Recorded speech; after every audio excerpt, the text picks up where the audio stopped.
Here we Awesome. go. GM, good morning. GM, GT too. Yeah, GT. good times. Yeah, good Good time of day. times. I like that. Yeah, I glub think time. that's Yeah. there's so many places you can take that. Somebody hmm asked me once when I was wearing my GM necklace, is that General Motors? Yeah, it is. Yeah, I'm just huge on cars.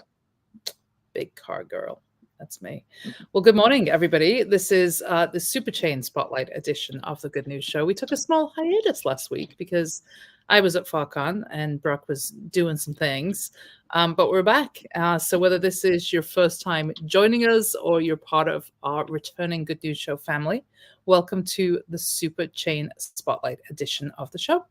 I'm Rachel Wilkins, and I'm thrilled to have you join us as we embark on this weekly journey every Wednesday into the heart of the Superchain ecosystem. And this over here, wherever you're seeing him, is my co-host, Mr. Brock McBreadcat. How you doing? Doing wonderful. Yeah, happy to be here. Excited to get back at it, and excited to hear about FarCon too.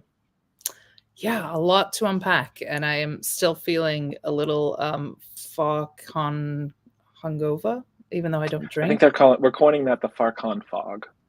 I just made FarCon that up fog. just now, and now it's stuck. Mhm. I love You're it. welcome. I love it. I'm just going to make sure we're live in all the places before Yes. we Make really sure the get. unlonely folks get unlonely by hanging with us. Yeah, let's see. We are live. Okay, we are live here. We are live over there. Okay, I think we're good. I believe Sweet. we made good. So yeah, it's been a big week. A lot to unpack. Obviously, we are going to get into the FarCon stuff, but why don't we talk about what's actually going on in the Superchain ecosystem before we even go to Sure. FarCon? Yeah. So, any kind of like breaking headlines that you observed the last This 2 weeks? Because we've been gone for 2 weeks. For 2 weeks, some might have truncated off. So sorry, but Mode has Mode.network is their website, and they are yet another addition to the superchain. They've been around for a bit, but I think they've kicked off officially.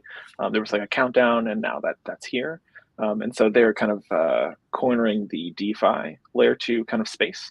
And so you can bridge over there if you're not in America or some of the other ones. There's an airdrop going out, but just make sure it's the country, like follow the laws. That's a good idea. Yeah. Um, and yeah, so you can bridge over there and do all kinds of DeFi stuff. So really cool. I think some of the traditional like DeFi things, and some of the reasons like we put Ethereum in a chokehold before was all of these DeFi folks kind of like doing these huge transactions constantly. So Mm. moving it to layer 2, but still having it underpinned with Ethereum on Optimism, I think is a perfect fit. And yeah, so if you're into decentralized finance, it can be overwhelming, but just jump into it. They've got a lot of. It seems like just kind of jumping to the site, using the bridge yesterday. It seems like they really are trying to guide people through it, and then so that can be exciting. But if it gets overwhelming, like just stop. You don't have to rush. Mhm. I don't think there's any kind of need to FOMO in. And yeah, just one thing I'll call out is after bridging, I use typically like my daily driver wallet is Rainbow. The money that I bridged over there, I don't now see in my kind of balances. And so some of the money's gone, but just I don't think it's supported yet because again, it just kind of flipped on. And so hopefully Rainbow will support that. Other wallets like Coinbase and stuff. I haven't checked Coinbase, so it might be perfectly fine on the Coinbase wallet. But yeah, so exciting to see yet another kind of theme park is what I kind of consider them. Jumped into the ever growing chain of theme parks on the super chain, and it's just another kind of area that if you want to do DeFi, just easily just bridge over there and jump in. And so even though I wasn't able to see it in my wallet, they do have like a UI for it where I do see my funds, so it's not like anything's gone, but just they don't show up on my wallet. So like going back and forth. And then another thing, I think for a lot of the Optimism bridges, there's like a 7-day delay, and that's for just like a lot of security reasons and whatnot. So just know if you jump over there, getting back, it's a 7-day wait. So just go play if you want, but just know that you can't just jump right back in. So, but yeah, no, definitely cool to see another person jump on, or another entity jump on the super chain. And they got a huge grant from Optimism. They got a $6 million Optimism grant. Yeah. Yep. Wow. And so I think that's helping them get going, and then also like some incentives to kind of make it a little more exciting to jump in and kind of just go through all the things. So yeah, it's just another pillar in the ever growing state of optimism of all the super chains. So So this kind of bridges into something that we were wanting to bring up today, and that was the whole idea of we have a section we like to call FUD Buster, and we're going to talk a little bit about some of the FUD around the interpretation of what Farcaster is. Sure. And so I was thinking about the retro funding from OP and how the last couple of rounds have been very creative focused, but they've spoke quite openly about what's coming is going to be more about what's being built on the stack in terms of from a development perspective. We're seeing that response from folks who are new to Farcaster, feeling like this is a dev-centric platform. Do you think we're going to see more attention looking towards building and less on the kind of creator economy? So my like take on this is I think Farcaster is a platform that is for everyone, and because it's so general, though, you need some people to kind of come in and forge a path. And I think some of the devs are doing that. And so I understand why people join and say like, this seems like it's a dev place. There's also like a bunch of like cultural things too, like what's degen? I don't know what this is, and like what's this and what's that. And so I get it, but also I think we can be part of that solution, right? Like this is not where we have to wait on Twitter or Facebook or Instagram to change something. Granted, like you can't, like if you're on Warpcast, you can't say like, I want to move the UI around. Like that is Warpcast is leading the charge, but Supercast takes their own approach. If you are a dev, you can make your own app for Farcaster. I think that's the power, is that Farcaster is the protocol, and there will be extra layers of apps and things like that. And I think there'll be like some that are they don't even look like Farcaster feeds at all, but still use the underpinned kind of social graph. So a lot of this stuff, it sounds very dev crazy. But I think I was spitballing and having a conversation in the open with some folks yesterday, and they're like, I think the biggest thing is like understanding channels, understanding frames, understanding like all of the things that make Farcaster different. And I think coming in, they have names that are not just like, they're not echoed or mirrored somewhere else. I think if you're on Facebook and you jump onto Instagram, likes are likes, posts are posts, all that other things. And it's not just because, oh, what are casts? That's confusing. Like I think that's easy to pick up, but like learning that like, everything, you can file content away in different channels, and different people watch different channels, and there is some friction there to kind of overcome. The idea that we shook out ended up becoming part of it's my next hypersub project, is to kind of build like a welcoming party, if you will, with a frame that kind of like walks people through stuff. And so like that's what I'm saying. It's like it's an open sandbox. Like we don't have to wait on our hands for someone else to save us. Like we can jump in and be a part of the solution. And so empowering users to make frames more easily, finding ways to help people find their niches, and then also like their global, like what's your kind of core channels that you're going to post in.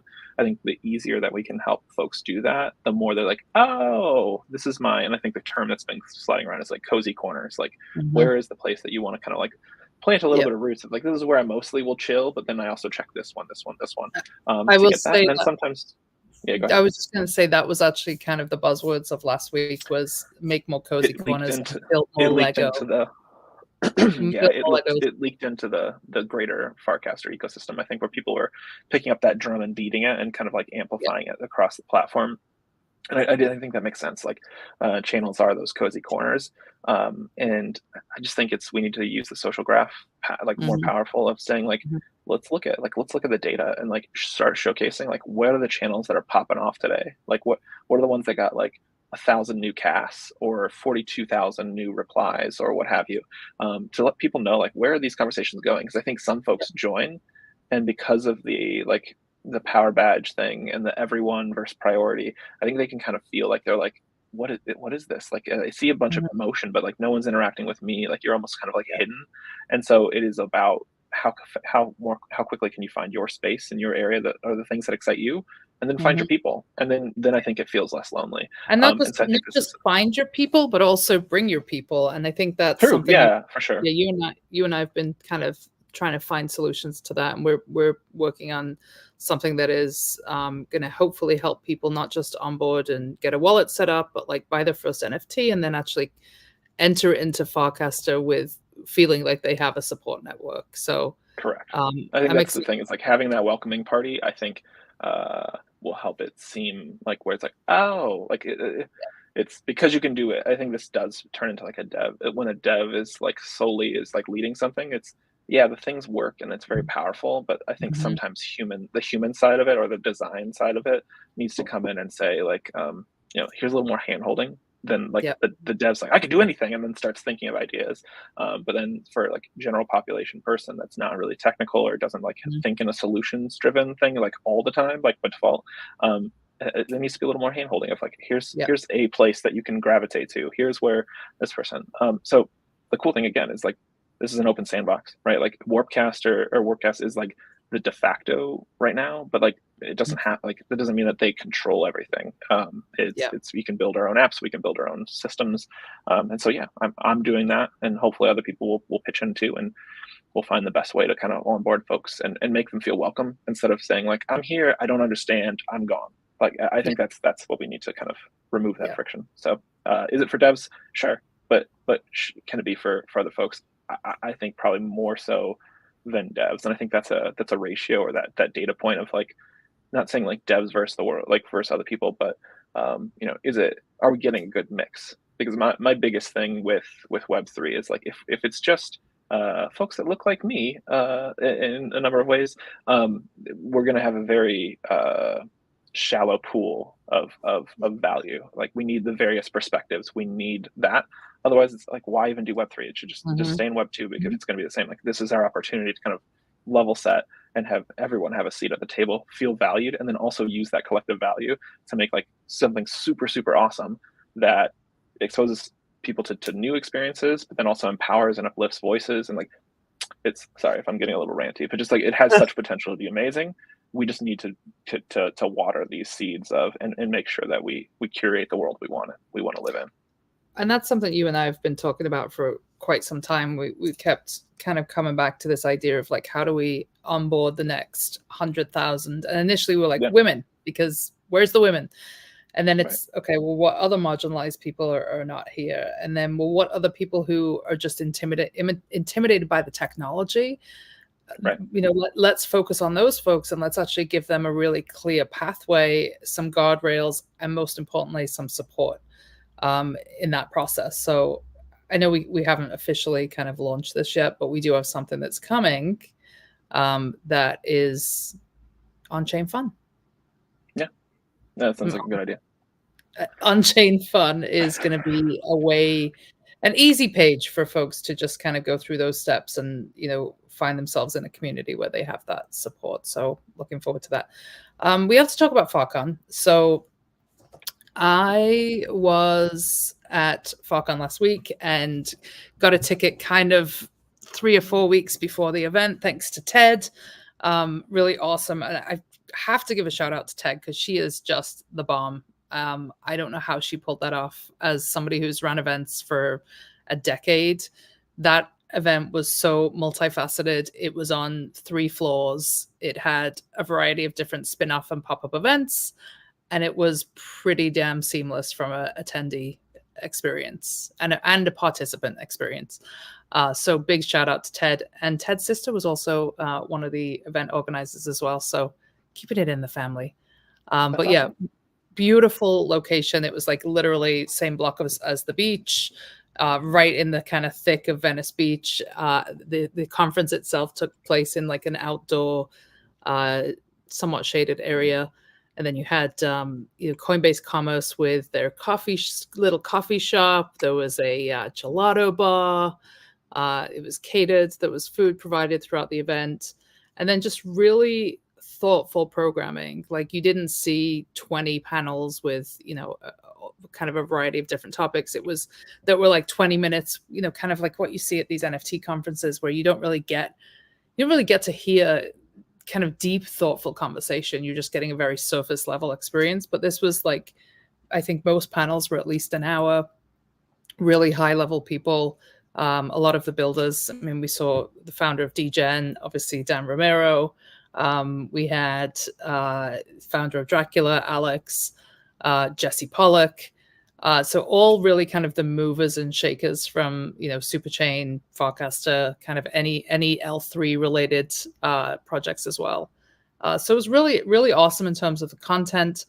Uh, Crazy thing really was just the fact that you couldn't use credit cards or cash at all on the premises. It was 100% degen. No. Not degen, but 100% like wallet. So you That's could awesome. you, Well, it was unless you don't have, unless, yeah, but that's cool still to see like what, even an experiment, like, do yeah. we need fiat at all? Like, everyone seemed to survive, so that's a cool experiment. Yeah, and at first, I think, from a consumer standpoint and from somebody who was actually running a storefront at that event, it was kind of annoying. I'm not going to lie, because we were turning people away for orders who did Oh, not have a wallet, because there was no other mm, way for us to take the transaction. Because, well, let me kind of preface this. So we, Rad and I, had a pop-up store in the commerce section of FarCon, where we were selling our seaweed and seaweed related products, not just seaweed. But we had worked with Erica and Chris from Workshop, who were just amazing throughout like the entire experience, connected to them via Coinbase Commerce. And so everything that was available in our little store was only purchasable through a frame. mm, So you had folks show up and they're like, "Oh, can I just pay with a credit card?" And like, no, nope, mm-mm, mm. nope. Which Interesting. was it was So there was no interesting. onboarding with like Coinbase Commerce there, like to where you could say like, hey, just download this thing and then on your phone, load up some fiat and then convert it, and ta-da, you're good. Like that step Yes, was not there, I mean, or it's just a harder sell to be like, I you think want to it's take these 10 steps. Like yeah, I I think can it's see that. safe to assume that everybody has a wallet that was at that event, but perhaps some people were not ready to actually be using their wallet in such a setting. I would Yeah, say was probably the lift that needed to happen maybe before, maybe got it. Where it's like I don't have my something ledger on me because I've got like a hardware wallet and everything's stored there. Yeah, that makes exactly. sense. Yeah, Got exactly. it. But really cool experience to like, every time you want to go get a cup of coffee, you would scan this little QR code and then it would pop up with the transaction right in your wallet, and there goes, the equivalent of a That's cool. dollar for your Coinbase coffee. I mean, it wasn't about them charging funds, it was more about the activity, I think, on the, Yeah, yeah. on chain. But it Did you was get an NFT awesome. with the coffee? I Because believe that he would have been did. cool. Yeah. Oh, The that's only awesome. thing the only thing about it is now looking at my wallet and being like, "Oh, it's on chain Drink how many two cups of coffee coffee. I had." Yeah, Yeah. yeah. So, but It's your exact order too. It's like, ew, yeah, no, it's just super. It's just like, yeah, I could she see that. has problems. Yeah. Yeah. No, it was You a almost need really a cool. burner wallet for your food Yeah, so that no one can judge you. exactly. But I think just like as an experience, and like I would love to see more of that at the conferences. And like you said, that piece of like, okay, well, you don't have it. All right, go over there and talk to this person. They're going to set you up Yeah, with, even if it's just a burner wallet for the conference, load it up, and then you can go and have this full experience. I think getting people into that right. habit of like, this is how you're going to do commerce now is really exciting. Yeah, Yeah. I think that's cool. It's almost need like the genius bar, but like for just like it's the onboarding area to like help people. Yes. And I think the cool thing is when you do onboard something, because like this is a couple of years ago, I onboarded like my local coffee, like where I would like walk and get a coffee every day. As just like a way to get exercise and dopamine coffee, things like that. And Mhm. so I was like, there's this crazy stuff called crypto. Have you heard of it? And like through a couple days, kind of having conversations and like here's how this works and here's how that, like, and then I ended up making a bet with them. I was like, if you accept this, even just for me, but like you're gonna put a QR code up to where people can pay for the thing. If you don't, if you somehow end up losing, I'll cover the difference. And I think they ended up making like 40% more money by just taking That's crypto and just like amazing. holding like 20% of it in crypto and the rest. So like it was cool to see that not only like it's there's no one charging you a fee to accept this money, whereas like their little terminal charges them a Mhm. fee. There's no like refund. Like it's all there. You don't have to wait to get paid in 30 days or all these things that like are friction. Mhm. And so it was cool to see like how you could onboard them by just conversation and a Yeah. little hand holding. And so I think the more that we can do that, the better. And of course, like there's friction. Like it helps to have like inventory that's like wired up Mhm. to that. But like those are the things that we should be like working on to where it's just turnkey Yeah. for coffee and all these other things that we enjoy. Well, we should definitely get Chris and Erica on the show from Workshop, because that's what they're working on building out, is this Sweet. inventory commerce piece. And at the event, it was obviously we didn't have to worry too much about inventory because we were literally giving the product in exchange. But when you think about kind of stock and inventory and 3PL and all those things, they're actually working on, on-chain solutions for that. So we should totally get them. And they're just good human beings who I want to shout out, because they could not do enough for us. I'm not going to mention names, but the other service that was happening that did a similar thing, I believe had some challenges, and Workshop did not. It was flawless from start to finish. So yeah, we loved working with them, and we're excited to kind of continue that conversation, and also recommend it as a service for anybody else who has physical products. You have physical products too, Brock. There's some DJ Octo in the house. Yes. Can we talk about DJ Octo? Can we put DJ Octo it's not on Superchain yet? I mean, DJ Octo started off as an NFT, but he's on Polygon, and so I'm working right now to move my major project over to Base. But I just hate taking away any kind of value, and so I have all these like NFTs on Ethereum. The cool thing is the way that I did the project is like I can mutate those into something else, and so I'm trying to come up with like moving to Base probably not it's a lift, but probably not super, and so that migrating everything over is probably pretty easy. But me wanting to like not just say like, oh yeah, there's now duplicates of everything, like I want to mutate those into like something that I think has value, not like monetary value, but like something that is like it feels special still on Ethereum. So like that's why I'm dragging my feet, is just the execution piece a little bit, and then just but I'm excited to get over to Base because it opens up so many more things being on the Superchain to be able to just have very low transactions and very low everything else. Everything else I had to kind of do. I was doing 10 hurdle steps to try and make it like frictionless to my users, to where it's like, look, I'm paying the gas, I airdrop everything to you. But then I can start to do these things where it's like, you have this, and this, so you can mint this, like kind of things. Whereas before it was like everything was me airdropping out the 120,000 airdrops that we did. So excited to kind of start this new chapter on Base, which is coming up soon. Very cool. I'm excited to see how that rolls out. So let me see. I had a question about Farcon, and sorry to flip the tables a little bit. I kept calling it Farcon as well, but go ahead. What? Sometimes it's my draw from being from Florida, where all my words run together. But yeah, Farcon. So what was like your biggest takeaway as far as like not alpha, but like information? Like, what is the thing that you heard about that you're looking most forward to? I think on-chain summer with Coinbase. I think that Jesse is just, you can't be around that dude and not be inspired. I had the fortune of getting to hear him in his fireside chat with Ted, and he's just a ball of energy. And I think there's so much coming from that team. And that whole team is like, we love working for Base. They're amazing. Like, you can see that there's energy, and it's very much got like that startup energy about it, even though it's a part of this bigger institution. Bigger startup. Yeah, kind of. And then I got to interview him. Actually, I got a 20-minute one-on-one with him, which I'm going to drop hopefully this afternoon. Just talking about, the energy that they're going to be putting around on-chain summer this year, and how, they're going to be supporting builders and creators, etc. So I think that's really exciting. That was great to be there for that. What else? I think the idea of, so many things that you wouldn't necessarily assume would be coming on chain. I did at some point when he was I'm not proud of this, but when he was listing things that you could buy on chain, like coffee, etc., I did yell seaweed from the audience. It will be in the live recording.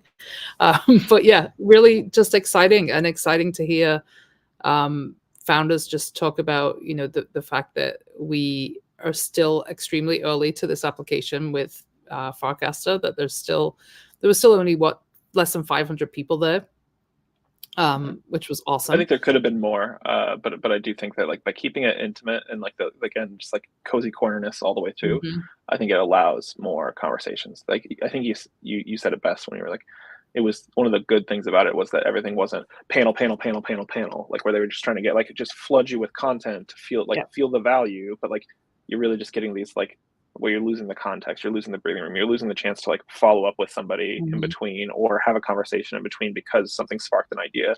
Like I think it almost like tried to mirror, like, because Ted was saying this, I think, is was trying to like mirror the way Farcaster can be, to have these like really conversations that are public but feel like you're having a conversation in like a small room or an elevator or something like that. So seeing that kind of mirrored, at least from yourself and some others, was kind of cool the way that they did it. But I do think that like the platform continues to keep growing, and I think it's because the folks that do jump on and experience it want to talk about it. Because like me, like at first I think in or earlier ones, like I ditched Twitter, right? And people thought like, how do you give up 10,000 followers? And like, because I didn't really get value at it. I was doing this dance, I wasn't myself, and now I've got like 1,500, but like it feels bigger because I actually talk to these people and actually get to like interact and ask questions and learn and grow myself from folks. And so for me, it was a no-brainer, and I think we're seeing more and more of that. Of like, I'm spending more time, not that you have to be in an app, but like if I'm going to be social, like being on Farcaster feels a lot better. Also knowing that like if Warpcast for some reason just isn't suiting my needs, I can either build my own, which again, not everyone can do that, or like jump to Supercast or jump to some of these other ones and experience the way that I want, but still be part of the global world and not have to like, I gave up Twitter and my followers, I just burned like that. I said, hey, come along if you want, understand if you don't, but like this is where I'm going to be. And some made the jump. Some people like made the jump and didn't see it because again, I think there's some friction there. But yeah, I can take my followers can follow me anywhere now in on the Farcaster protocol. That doesn't happen anywhere else. So I think it's cool. I think you're right, and I think what also kind of echoed what happens on the app at the IRL event was this idea of like iteration and getting feedback in real time and kind of in a public setting. Because I got to sit down with a couple of founders of products that I'm using personally and give them real-time feedback and hear kind of like aspirationally where they're going and what they're thinking. And I think as a founder, that is gold to be able to get that, high level kind of high fidelity feedback in person with the people who are, really using your product and potentially using your products and services at scale. So that was extremely valuable. I think there's a lot of intentionality about who and how people networked and connected in that way at the event as well. Yeah. It's super cool to hear that.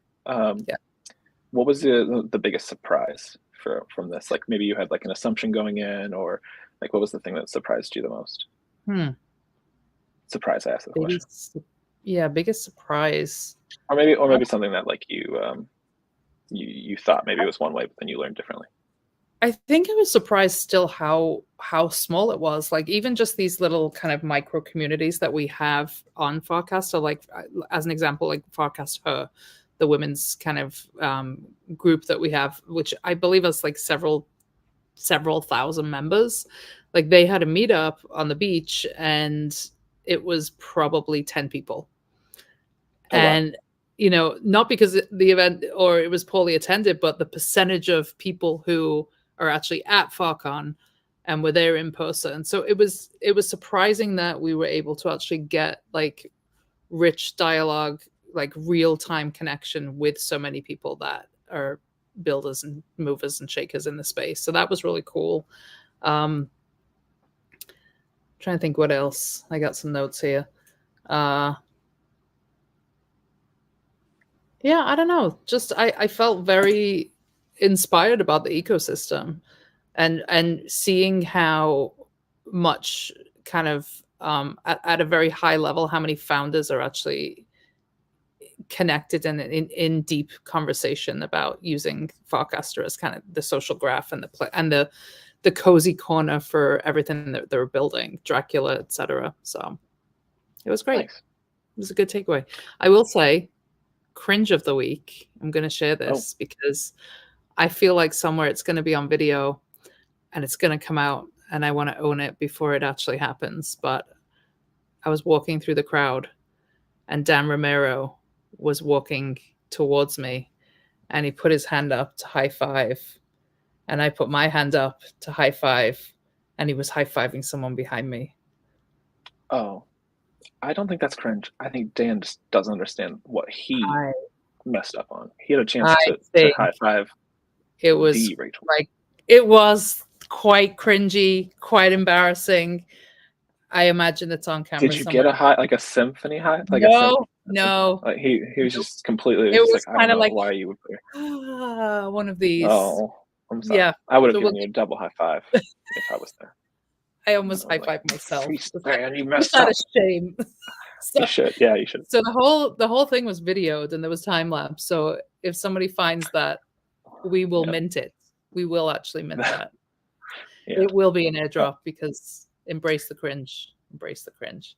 But Yeah. I still don't yeah, think that was on you. But yeah. Well, that's awesome. Not that that happened, but that's awesome that you're owning it. I am owning Yeah. it. And Yes. if you meant it, then you'll literally own it. On Yeah. chain.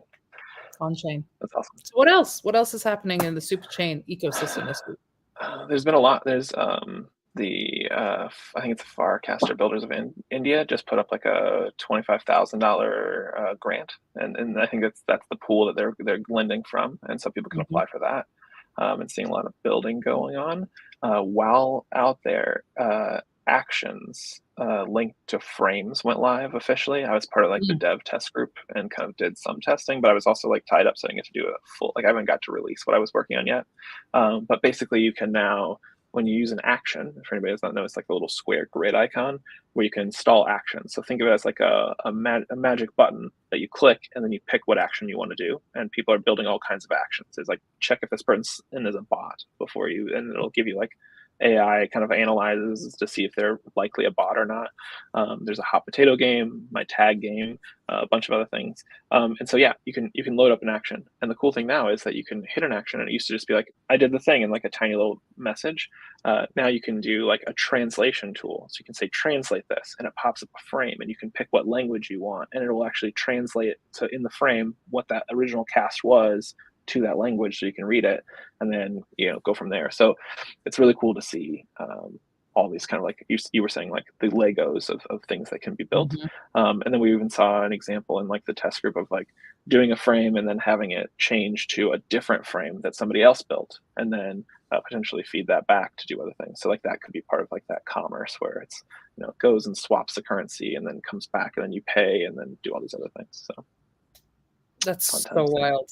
I mean, Mhm. frames, do you feel like we're even kind of scratching the surface with what they can do yet? Are you seeing anything I, behind your dev doors that's I mean, I'm about exciting? to drop it. I'm about to drop a really fun game that I'm excited about this week. Working with Can we say who it's with? I don't know. It might be kind of boring, but yeah, we'll see. We'll see who it is. I'm sure they will announce it much larger than me. But working with Did I Brian tell you Morris.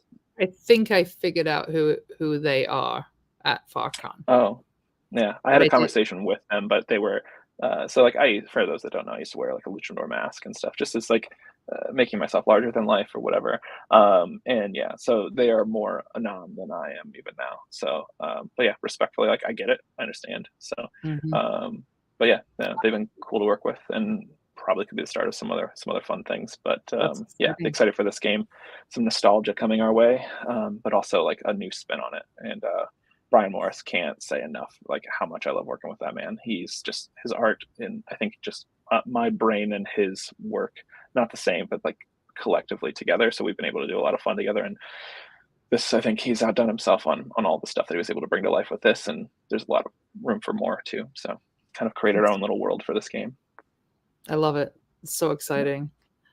Brian is the GOAT. We love Brian Morris's work. Very cool. Very true. So when is that dropping? When can you? I want to say it'll either be like Thursday this week, or if we push out, if like we're just making sure everything's super solid. So it could be tomorrow. It won't be. If it's not tomorrow, it'll probably be early next week. But still, either way, I'm excited for it. So yeah. And I think we can start to give a little bit of alpha on what we have coming up at the end of May. We're going to be dropping a product called a product.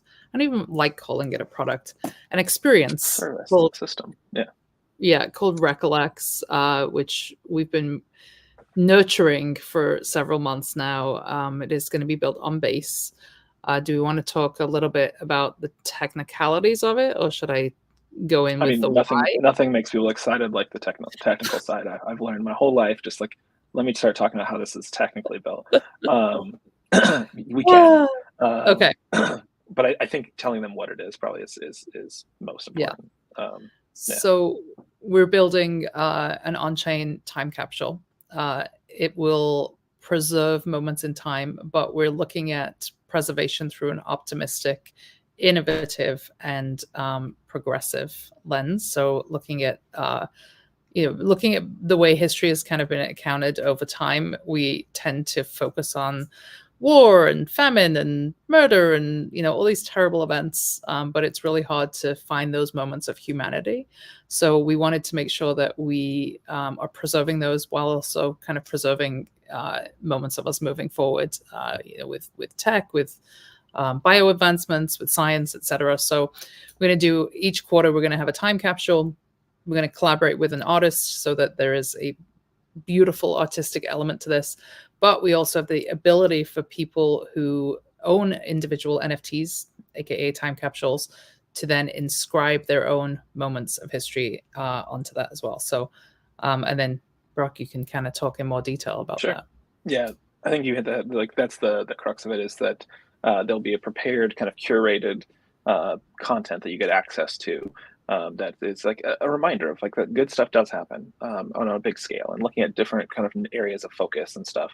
And then it's got a beautiful art piece attached to it from different artists throughout each capsule. And then I think the other cool thing is you get the access to contribute your own story. And so it could be that you graduated, college, or it could be that you had a child, or it could be like something that's deeply personal. It could also be like a moment that affected you that you just want to kind of elevate and put in there. And so you get access for every NFT of that kind of time period that you can jump in and kind of inscribe your own message. And then that becomes a piece of alongside the kind of curated stuff is now the collective people that have joined in by minting one of these pieces. You get to add your message, or you don't have to. It's an optional thing. And then it'll close at a certain period before the next one goes off, and then that'll be captured forever as part of this kind of like on-chain solution. And yeah, there's some other facets to it that I don't know if we want to go into just yet, but it should be that in and of itself, I think is pretty cool. And then gathering like a whole year's kind of snapshots, there'll be some, I think, additional perks that we're working on for that too. And yeah, so just a way of kind of like uplifting and owning a moment in time, and then being able to look back and remind yourself if times are a little darker, or just maybe you've lost the sight of some of these great things that have happened. It'll be a good way for anybody to kind of look back and see not only the global kind of curated part, but also the collective compiled parts of positivity and optimism. And it's on Optimism on chain, so it's kind of like optimism all the way down. Yep. And the way I was kind of thinking about this in the beginning was, imagine being able to pick up a history book off your shelf, and then not only read an account of what was happening, but actually see what your ancestor was doing, thinking, or feeling, or going through at that particular time. And so that's kind of the way that we envision this in the future, is that somebody will be able to, look at that digital asset that's hopefully been passed through their family, and they can then look at this and recollect kind of what was happening during that time on a more personal level. The individual piece, just real quick, the individual, when you do make an inscription, if you choose to, it goes as part of the metadata on the NFT, and then before like everything gets locked down. And so literally it would be whatever you chose to write, like your words in that moment, and as it lives on forever, then people can go back and see like this was where their head was at during this time. This is what they were thinking about. This was what they were going through. So whether it's a diary entry or what have you, it's just a cool way, I think, to capture these moments and to take something that is very technical in nature, but then wrap it in a human wrapper and another human wrapper around that. So for me, it was pretty cool to work on, because I think it'll be something that stays with people for a while. Yeah. And I also think it'll be a great tool for onboarding as well. I think giving people something tangible that they can conceptualize, that, I know what a time capsule is, I know kind of the purpose it serves, but then giving them this layer of personalization, I think could be a really interesting way to get some new folks here. So we're excited about that. And we are going to be, one of our partners in preservation is TIMEPieces, which is Time's Web3 initiative. And there will be one copy of every capsule that's actually sent to the Time Vault. So really cool to know that at an institutional level, these digital time capsules will have a home as well. So we're very excited. And we have some really cool advisors joining. So lots of exciting stuff coming, and it's all on Superchain. So we're very Mm-hmm. excited. Yeah, I think it is the meeting place of like technology, affordability, usability, but also still having like the security and the immutability when it's needed. So just, yeah, so far I think it's the optimum, and it's optimistic, and hooray. Yeah, I'm excited for that and so many things. But So many. also it's really cool to see all the stuff that's every week something crazy happens, either whether it's on Farcaster or Optimism, or the Superchain in general. Anything that you've sought eyes on outside? Like, I know you've been in a whirlwind of Farcaster or anything like that, or any I guess anything left in to squeeze out from Farcon. Yeah. I'm just looking at my Farcon notes. I will say that Dan Romero's mom bought some of our seaweed product, which was Did you get a high five from her? Because in a way, full I did circle not. mom. No, I did All not. right. But I will Thanks, tell you, Dan and Dan's mom, for Yeah. double no high fives. Dan's mom did not have crypto, so that should be noted. But we will not name or shame. No, Dan's mom. Imagine onboarding Dan's mom. Then you can be like, your mom is all about crypto because of me. And I did see Dan when I was interviewing Jesse. He was up there in the green room, and I said, "Your mom bought some seaweed on chain, not on chain, but with cash." On chain. And he did say she does have a wallet, but I think he'd advised her not to. Maybe don't trust any of these. I don't know. They literally have degens on their clothes. Don't trust any of them. Do you see the purple hats? Yeah. Well, I did send you a photograph of the degen founder. You did. Could not be missed. You did. Purple hat. And I almost whole thing. I may have sent it to someone alluding that I was there just to mess with them. But yeah. I will say there was a couple of different events that happened throughout the space. And at one of them, there was a party in the evening, and they had something called On-Chain On Skin, where they had a pop-up tattoo store, actual tattoos, and you could either get Higher, the little arrow, or you could get what else? The Farcon, the Farcaster Arch, Farcaster Arch, and something else that I don't remember. But yeah, there was quite a few people that were actually doing that. I'm like, yeah. If I was there, I probably would have gotten something. But like the Higher, that's a commitment. That's a commitment. It's an arrow. It was an arrow. Like, what if they changed their logo? Oh, if the up arrow? Yeah, that's fine. I would do that. I mean, I did entertain the idea for a split second, but was not going to come home with a conference tattoo. No, not quite there yet. But yeah, no. Higher is a way of life. Yes, agreed. But yeah, I will say takeaways.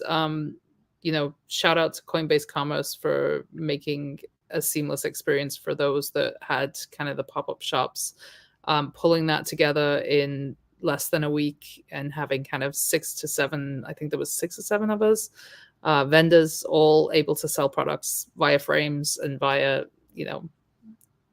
wallet exchange was amazing and really cool to kind of get a glimpse of that.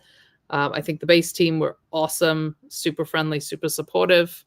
POAP were there every day and had a new POAP for us. I actually was working behind the scenes with them for some giveaways. So they used my frame for the giveaway stuff.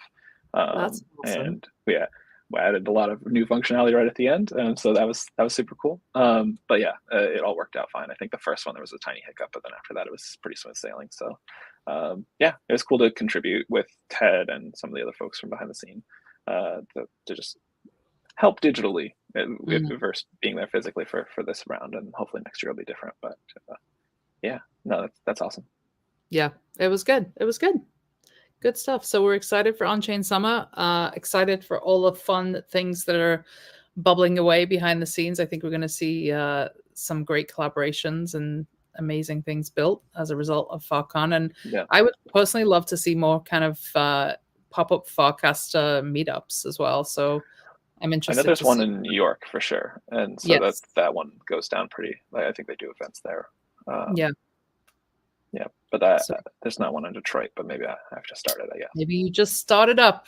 It's just me and 10 people. It'll be fun though. But still, I think that is that will be the cool thing. I think it's the more of the physical things to drive home. I do hope that, like, one thing that I think that we're shooting ourselves in the foot a little bit It's like if you go to Farcaster, last time I went to it at least, hopefully this has changed. It was like just Warpcast, and so I hope to see some more of the apps kind of featured. So people, it drives home that like this is the big thing, and you Mhm. join once, but you can use this app, this app, this app, even Dracula getting them featured, so people can say like, oh well, it's like TikTok. And again, not trying to downplay what Dracula is. I think that it can be a lot more, but still, like seeing that there are different flavors and that you can flip in between and out. So again, you want to have like a top tier app, and I think Warpcast kind of leads the charge there. But like Yeah. Supercast, when Warpcast fails, Supercast, I can jump into it and it usually works perfectly. There's been times where I'll jump in and just use Supercast for a week just to kind of like mix it up. And for me, it's freeing to be able to go, I don't have to just use this one thing. I can interact over here and all my people still see the same things.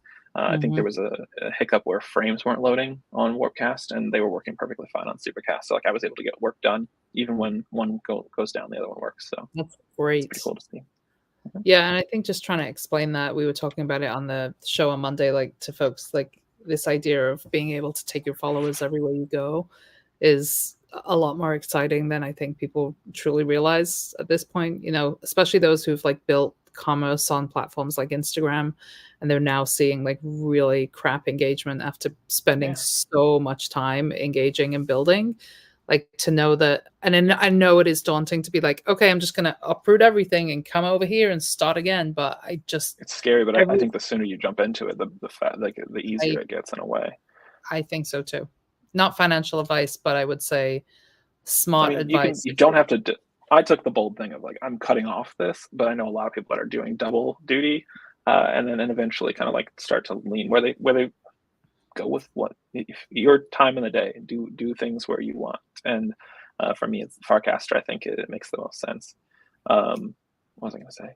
And Yeah. also Go ahead. Sorry. knowing that it's all fluid and there's still a lot of time to like try things out, fail quickly, and iterate and go again. Like I'm beta testing right now the Far House. If we get a How's that solution, been? I have not jumped into it yet, but that's um, not great, not terrible. How about that? oh, But it's still early, so let's keep Does it going. work? Yes, I think that once we get that figured out, it's going to start to look a lot more tempting to bring the Good News Show over here. So, you know, you start thinking about, you know, where are you spending the most time and what's the return on the investment of your time? I think it's going to be here. I think it's going to be on Farcaster, but it is early. Yes, I totally agree. Also, I think that being able to again drive home that like the different app thing. The way I've been explaining recently is like, backing up. I think another thing is the inverse of it's one protocol, and then you can use all these different apps.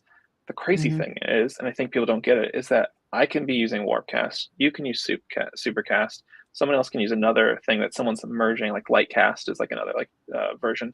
Like we can all be having a conversation together from 3 different places or 10 different places, and it all works together still, right? Like that's the magic. So like it doesn't matter which one you like, I can still use the one I like, and we can still talk to each other, and we can still interact, and we can still engage. So I think that is the thing. It's similar to like people use iPhones or Androids or what all the other like phones, like you can still call each other, you can still talk, you can still text, like it all just works. And so that is really kind of the secret sauce is like, you know, everything else up until now is siloed. This is like completely open, and everyone can connect how they choose to do it, and you still see everybody's stuff. I think that's like the eureka moment when talking to folks. We're like, oh, and then it just works. So Hypersub. Yeah, I'm gonna pop this up on the screen. I cannot stop gushing about Hypersub. My Hypersub is, again, not an ad, but my Hypersub is kind of turning a corner where I've seen like 4 more people jump in the second month. So it's been really cool to see from doing something 1 month and then other people going, oh yeah, I want to jump in. And I had one person, like not putting them on blast or whatever, like sign up for 1 month and then jump into like the private chat. And they're like, hi, just so you know, can I add more time to my subscription? I'm like, sure, but you don't have to. And they're like, I want to buy 11 more months. I'm in for a year. I'm like, that's super cool, but also like you could do 2 months at a time. Like you don't put yourself out or whatever. That's probably my own like whatever. But it's just cool to see how people can get behind like a group and then like, wait, no, I see the value here. I believe in this, and I want to sign up for the whole year. And so that's been super cool. And so it's still slow go. I think I'm at like 10 subs, but still, it's cool to have 10 folks jumping in and working on building stuff for everybody. And just I didn't know if this concept would work, but it's slowly catching roots with folks. So it's been cool to see. Yeah, and we're kind of just building out loud, and one of the things that I love about this is the ability to be able to reward your subscribers with a kind of percentage of the pie as well. So I think those folks that come in early are going to benefit from that. We're looking, for the Good News Show, we're looking at some new programming coming through and lots of exciting things happening there, and plus our Hypersub members that are in right now are going to get some FarCon goodies heading their way. So I can tell you things like, I don't know, a little base hat might be in there. Oh, snap. Oh, snap. Physical goods. There may be some. You should take a photo and let everyone mint. Like you can mint it and airdrop a hat to everyone, but then one person gets the physical. Feel like you were there. What's not better than a photo of a hat that someone else is wearing? That's you like were there. Perfect. Right. So yeah, so we will be back next week. We're gonna do this show weekly. We're focused on obviously spotlighting activity builders and humans that are driving this ecosystem forward, whether that's on Farcaster or whether that's building on the Superchain. If there's any guests that you want us to interview, anybody you think is doing great work, throw them our way, send them our way. We will get them on the show. I'm hopefully going to get the folks from Workshop through next week. But yeah, I think that's it. Any final thoughts, Mr. Breadcat? It's always a great time on the Superchain. And so if you're new, find your place. And if you're not sure where to go, ask somebody. And it is early and not everything is built yet, but it's not too early to start. Nope. Let's do it. All right. That's it from us. And we will see you next Wednesday. Same time, same place. Thanks, everyone.